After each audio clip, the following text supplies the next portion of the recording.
Hi, welcome to SBR Videos. I'm Peter Loshak. Today is Wednesday, April 27th, and we are talking right now with Ian Cameron, SBR contributor, baseball handicap. We're taking a look at the overnight lines for the games of Thursday, April 28th. Ian Cameron, thanks for being back with us. We only have 8 games on tomorrow's card, but definitely some interesting handicapping situations. The most interesting one, Kenta Maeda, right? We were all ready to give him a pass for a bad start at Coors Field. Went into Coors, was absolutely as lights out as he's been everywhere else. This guy's freaking amazing. I'm not sure if you can come up. I mean, if you can come up with any reason to bet against him, it's basically an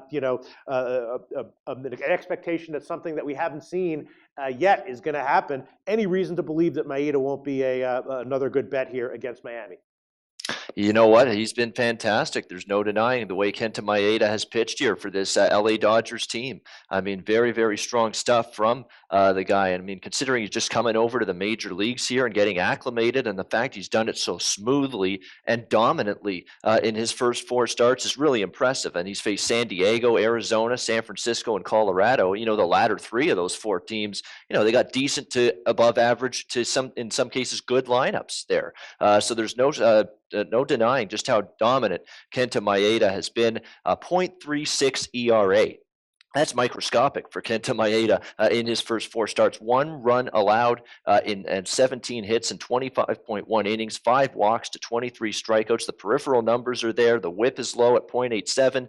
There's nothing really at all that doesn't tell me that what he's done isn't legitimate. I mean, he's been fantastic. And the Miami Marlins, sometimes this team struggles to hit solid pitching. They did do a good job against Kershaw last night, which maybe gives them a little bit of hope here against Kenta Maeda, but it's very hard to go against Maeda right now. He's clearly in very good form.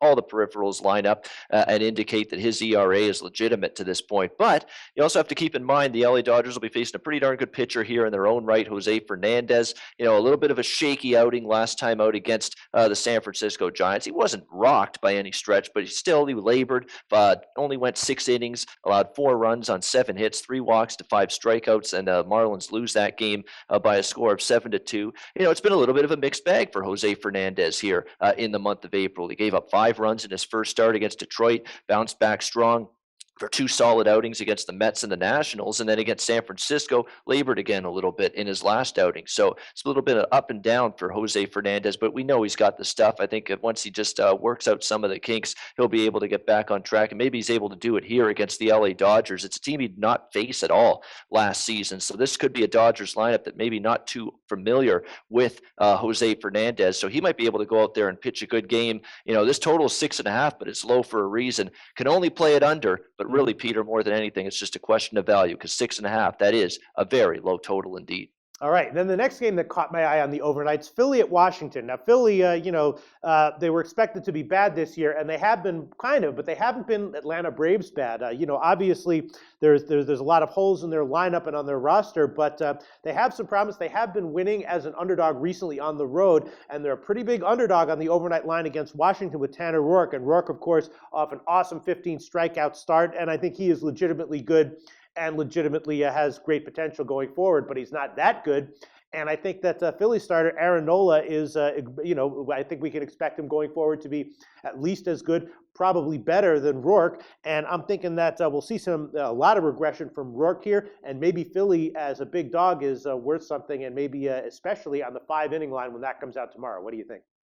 Yeah, you know what? 5-inning line, Peter. You make a great point about that because the Phillies bullpen, we've mentioned it before on previous videos. It's not very reliable, and that's an understatement. Aaron Nola, to me, a little bit disappointing through his first 3 starts. A 5.68 ERA, 12 runs on 17 hits and 19 innings of work. But I think he might be due for a correction a little bit in the other direction because 5 walks to 22 strikeouts, pretty good ratio there.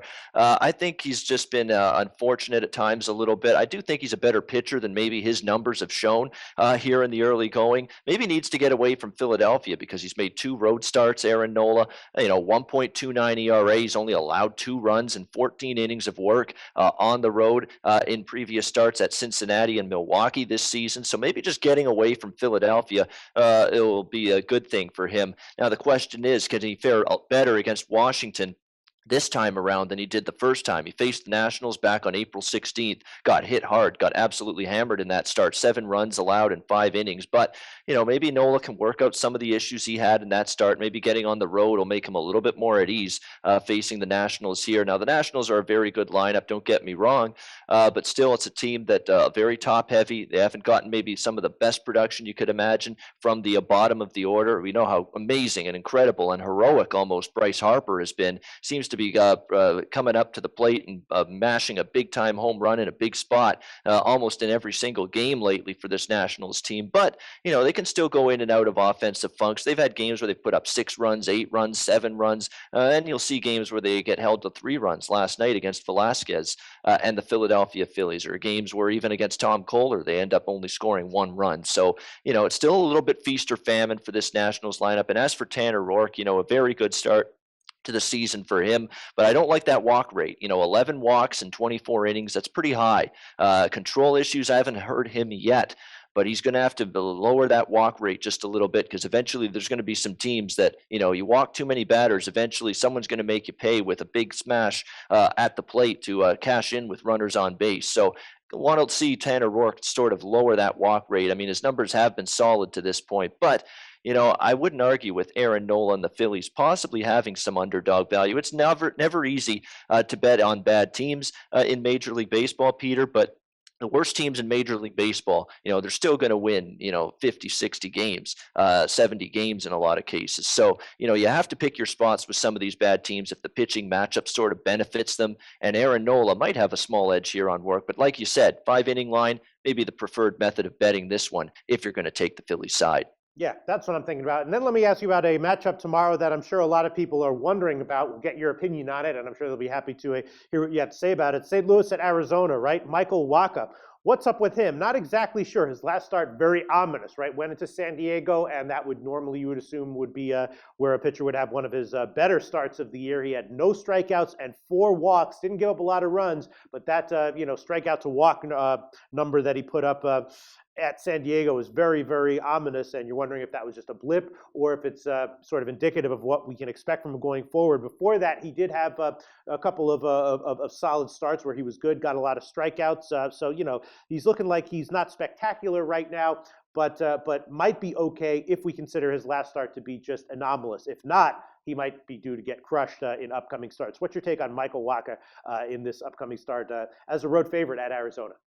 Yeah, Michael Waka Flocka Flame. Well, that's my poor example of a hip hop reference there. But basically, Michael Waka, he is flaming right now. He's hot. He's pitching much better than he did in his first start against Pittsburgh. I mean, after that start, you throw that one out. In his last 3 starts against Milwaukee, Cincinnati, and San Diego, he allows 3 runs or less in all 3 of those outings, which is a good sign. Now, that last outing against San Diego, no strikeouts and 4 walks in 6 innings. A little bit of a mild concern there, but before that, the 3 starts before that, his walks were low, his strikeouts were high, he was getting swings and misses. I don't think Michael Wacha at times has been as sharp as he was maybe when he first broke onto the scene with the St. Louis Cardinals, but I still think he's got, above average stuff and can go out there, have a pretty good outing against Arizona. He's faced them 3 times, twice in 2014. Did not see Arizona last year, but in the 2 starts Wacha made against Arizona 2 years ago, 2 runs or less in each of those starts. Solid outings. St. Louis won both of those games. So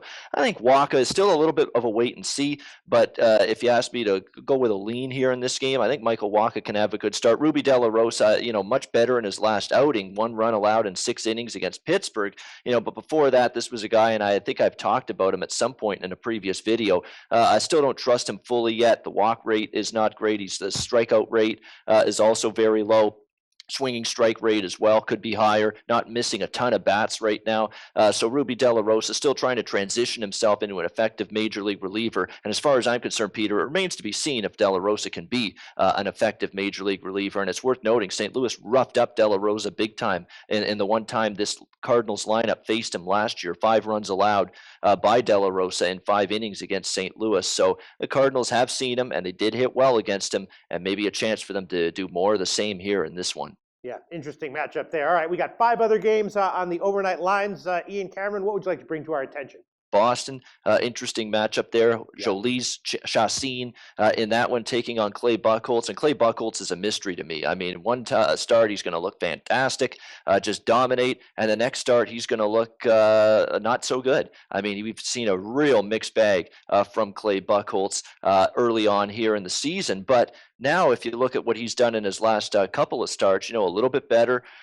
He did really good against Toronto. Last time out against Houston, really he was doing okay. It was really a big-time grand slam by Colby Rasmus of the Astros that really hurt him. It was one bad pitch, and other than that, he was pitching pretty good. So that line against Houston is going to read 5 runs on 6 hits in 5.2 innings, but it was that one big bomb from Colby Rasmus that really did him in. Outside of that, he didn't pitch terribly in that start. So it makes me wonder that if Clay Buchholz maybe penalized a bit for that start, he's certainly going to fare an Atlanta team that is certainly hit or miss, more miss than hit at the plate. An Atlanta team that's just absolutely scuffling right now. As of this recording, Peter, I mean, Atlanta's lost 7 games in a row, just playing awful baseball right now. Can't hit their way out of a wet paper bag. An offense that's just scuffling at the plate. So Clay Buchholz probably has a decent chance here to get back on the saddle. Jolie Chassin is a guy that I think has shown some glimpses of potential this season with the Atlanta Braves, but last 2 starts mediocre. He didn't reach past the 6th inning in either start, allowed 3 runs in both of them.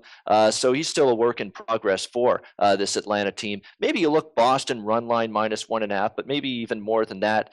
Boston team total might also be worth a look in this game against Chassin. And Buchholz, don't be deceived by that line of his last start against the Houston Astros. It was really that one big hit, that home run by Colby Rasmus that really did him in. And maybe he has a chance to bounce back against a very, very putrid right now Atlanta Braves lineup. Okay, Ian Cameron, thanks for your thoughts. As always, we'll talk to you again tomorrow. All right, thanks, Peter. Enjoy the games and good luck.